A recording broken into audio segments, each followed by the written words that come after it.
So here we go. I have 3 to the x is equal to 81.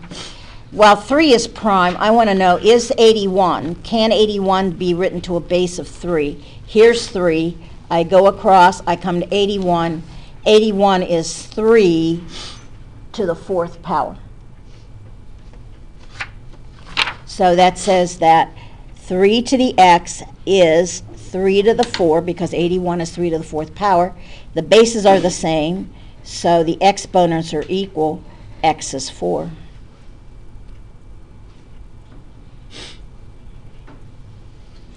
Five is prime again, so I go to the cross 5s, see if 625 is in the list, and it is. It happens to be 5 to the 4th power.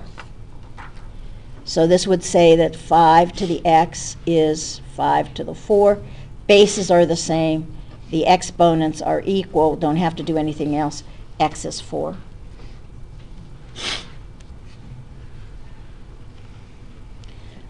Threes.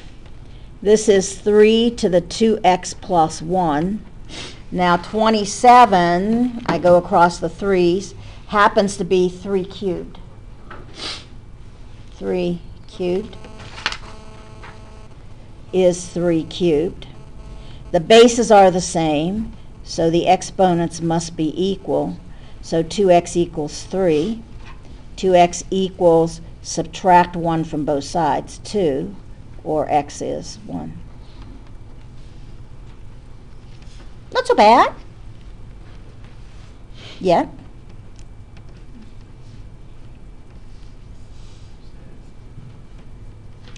Now this one, 4 and 32. 32 cannot be written to a base of 4. It's not 4 to any power. However, they both could be written to what base? 2. So that says I'm going to rewrite 4, and I'm going to rewrite 32 to base 2.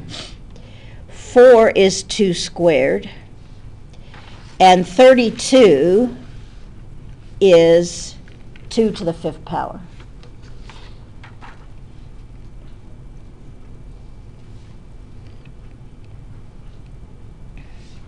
So property of exponents says this is 2 to the 2 times x, which is 2x, equals 2 to the 5.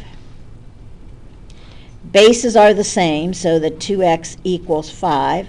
The exponents are equal. Divide by 2, x is 5 halves.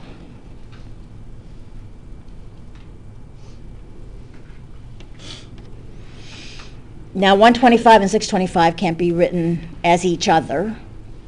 However, they're both powers of 5, because if I go to 125, there's 625. They're both powers of 5. And that's going to come back to some of the stuff you did in Chapter 7 when you were breaking down the radicands. Well, this happens to be 5 cubed. That's to the x power. And 625 is 5 to the 4th. Property of exponents says that 5 to the 3x equals 5 to the 4.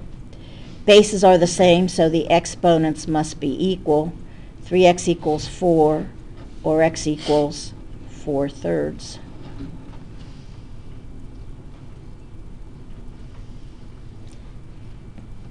So you just get rid of like 5? Well, remember, if the bases are the same, then the exponents have to be equal.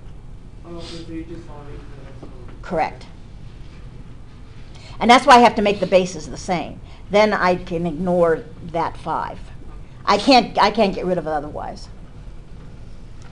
Now, these guys look really strange, except that 125 can be written to a base of 5.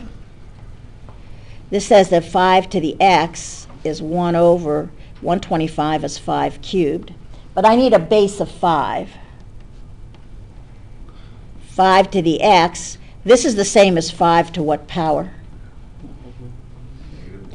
-3, yeah. So the bases are the same, so the exponents are equal. X is negative 3.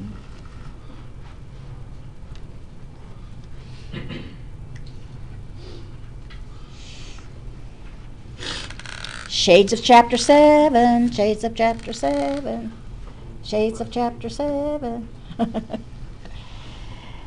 6 to the x, this is the same as 6 to what power? 1/2. Good job. Square root is 1/2. So the bases are the same, so the exponents must be equal, so x is 1/2.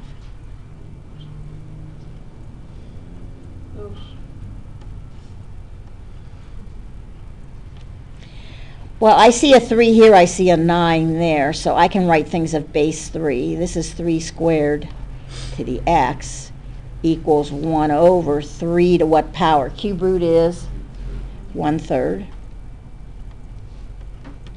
So that 3 to the 2, whoops, 3 to the 2x equals 3 to the negative 1/3.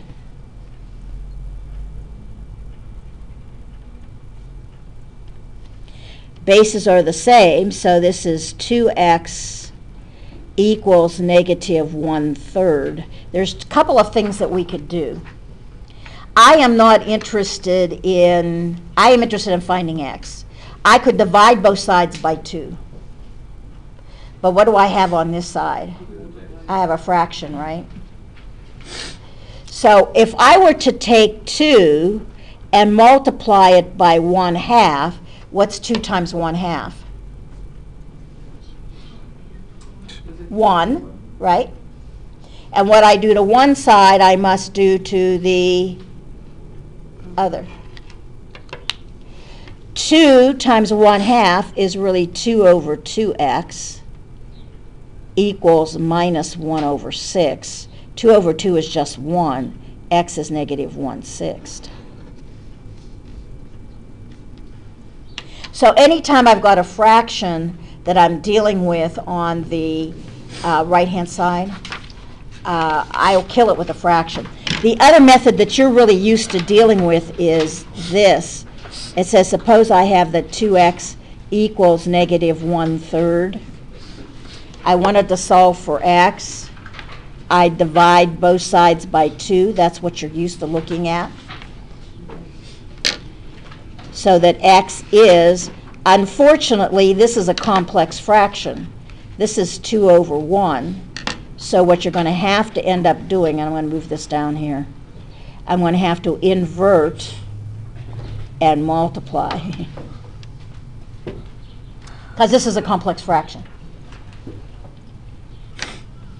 So that's when you get x is negative 1 over 6. So you could do it either way, but what you'd end up with is a complex fraction that you would have to deal with.